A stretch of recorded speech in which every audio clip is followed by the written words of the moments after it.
সকাল সকাল ব্যাগ গুছিয়ে কোথায় চললাম জানতে হলে দেখুন পুরো ভিডিওটি। বাড়ির কাছে স্টেশন যাওয়ার জন্য আমরা একটা গাড়ি ভাড়া করে নিয়েছিলাম, গাড়ি করে স্টেশন যাচ্ছি। এখন চলুন স্টেশনে গিয়ে দেখা হচ্ছে। ফাইনালি আমরা স্টেশনে পৌঁছে গেলাম। আমাদের ট্রেন ছিল 5:19, আমরা 5টা নাগাদই স্টেশন পৌঁছে গেছিলাম। হাসনাবাদ লোকালের এই ট্রেনগুলো এত ভিড় হয় সকালে যে পা রাখার জায়গা থাকে না, সেজন্য বেশি ভিডিও করতে পারিনি। আমরা 7টা নাগাদ শিয়ালদা স্টেশনে পৌঁছে গেছিলাম। এখন 7 নম্বর প্ল্যাটফর্মের দিকে যাচ্ছি মাতারা এক্সপ্রেসটা ধরবো বলে। অনেকগুলো লাগেজ থাকার কারণে মা আর পাপা আমাদেরকে ট্রেনে তুলে দেওয়ার জন্য এসেছিল শিয়ালদা পর্যন্ত। এসেই দেখছি ট্রেন অলরেডি প্ল্যাটফর্মে দাঁড়িয়ে আছে। বাবা আর আমার হাজব্যান্ড একটু টিটির কাছে জিজ্ঞাসা করছিল আমাদের বগি নাম্বারটা। ট্রেনের টিকিটটাও আপনাদের সঙ্গে শেয়ার করে দিলাম যাতে আপনাদের বুঝতে সুবিধা হয়। আমাদের বগি নাম্বার ছিল D4, তো আমরা ধীরে ধীরে D4 এর দিকে এগোচ্ছি।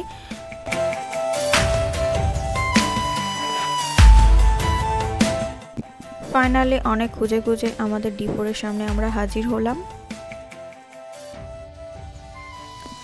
ফাইনালি আমিও ট্রেনে পা দিলাম। এই যে যেটাই আমি চেয়েছিলাম, একদম উইন্ডো সিট পেয়ে গেছি। আমার হাজব্যান্ড এখানে উপরে তাকে লাগেজগুলোকে তুলে নিল এবং আমিও বসে পড়লাম আমার সিটে। ট্রেন একদম জাস্ট 7:20-তে শিয়ালদা থেকে ছাড়লো বোলপুরের উদ্দেশ্যে। আমরা সকলে ঝিকঝিক করে চললাম বোলপুরের দিকে। আপনারা সকলেও আমাদের সঙ্গে এই ট্রেন জার্নিটা উপভোগ করুন।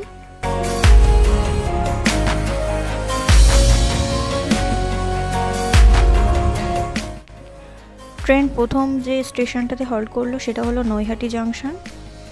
নৈহাটিতে মাত্র 3 থেকে 4 মিনিট হল্ট করেছিল, তারপর ট্রেন আবার চলতে শুরু করলো। আমরা এখন গঙ্গা নদীর উপর দিয়ে যাচ্ছি, আর ট্রেনে বসে বসে গঙ্গা নদী আর বালি ব্রিজ দেখার মজাটাই আলাদা। সকাল সকাল এত সুন্দর প্রাকৃতিক মনোরম দৃশ্য দেখলে কার না মন ভালো থাকে বলুন।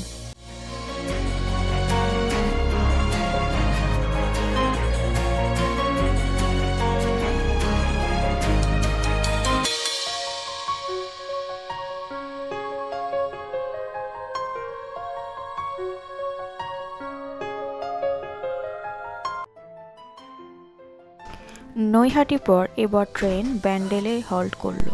ব্যান্ডেল জংশনেও ট্রেন 3 থেকে 4 মিনিটই হল্ট করেছিল। আমরা বাউল গান শুনতে শুনতে বোলপুরের দিকে রওনা দিচ্ছি। আপনারাও আমাদের সঙ্গে এই ভিডিওটি উপভোগ করুন। ট্রেন ফাইনালি বর্ধমান জংশনে পৌঁছে গেল। ট্রেন বর্ধমানে 6 মিনিট মতো দাঁড়িয়েছিল, কারণ এটা জংশন এরিয়া, সে কারণে হয়তো একটু বেশি সময় দিয়েছিল। বকবক করতে করতে আপনাদের সঙ্গে তো বলাই হলো না যে আমি বোলপুরে কোথায় যাচ্ছি বা বোলপুর কেন যাচ্ছি। বোলপুর হলো আমার শ্বশুর বাড়ি, তাই আমি শ্বশুর বাড়িতে যাচ্ছি। আসুন এবার দেখে নিই ট্রেনের বাথরুমটা কেমন। এই যে এখানে ইন্ডিয়ান টয়লেটই, আর টয়লেটটা মোটামুটি পরিষ্কার পরিচ্ছন্নই ছিল আমি যতটা দেখেছি। এখানে একটা উইন্ডো আছে ছোটো মতো, একটা বেসিনও পেয়ে যাবেন, আর একটা ছোট আয়নাও আছে। ওভারঅল বাথরুম মোটামুটি পরিষ্কার।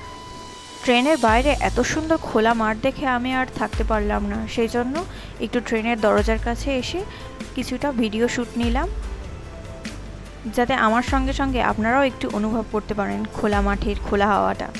খোলা হাওয়াটা তো আর উপভোগ করতে পারবেন না, খোলা মাঠটাই দেখে মন ভরাতে হবে।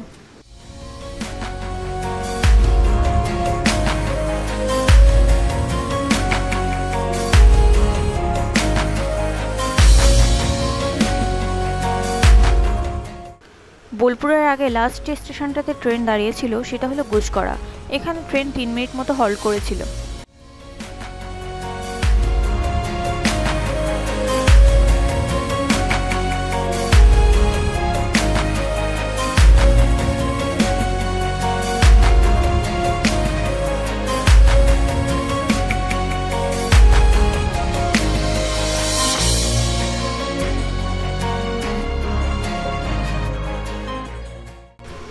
আমরা এখন অজয় নদীর উপর দিয়ে যাচ্ছি, আর মাত্র কিছুক্ষণের অপেক্ষা গন্তব্যস্থল পর্যন্ত পৌঁছানোর জন্য। এই যে আমাদের গন্তব্যস্থলে পৌঁছে গেছি, এবার ট্রেন থেকে নামার পালা। আমার হাজব্যান্ড সব লাগেজ টাগেজ নিয়ে একা একাই নামছিল। আমার কাছে একটা ব্যাগ ছিল, আর হাজব্যান্ডের কাছে বেশি ভারী ভারী ব্যাগগুলো ছিল। ট্রেন থেকে নেমে স্টেশনের আর ভালো ভালো ভিডিও নেওয়া হয়নি, সেটা আপনাদেরকে নেক্সট ব্লগে দেখাবো। যখন আমি বোলপুর থেকে বাড়িতে ফিরবো বাবার বাড়িতে, সেই ব্লগে আপনাদেরকে দেখানোর চেষ্টা করব। এই যে এখানে আমাদের গাড়ি চলে এসছে, এবার এখান থেকে আরও 30 মিনিট যেতে হবে, তারপর পৌঁছাবো আমার শ্বশুরবাড়িতে। আমার শ্বশুরবাড়ি হলো প্রপার নানুরে। তো আজকে আমার ভিডিওটা শেষ হচ্ছে এখানেই। তো ভিডিওটি ভালো লাগলে অবশ্যই লাইক কমেন্ট শেয়ার করবেন। দেখা হচ্ছে নেক্সট কোনো ব্লগে। সকলে ভালো থাকবেন, সুস্থ থাকবেন।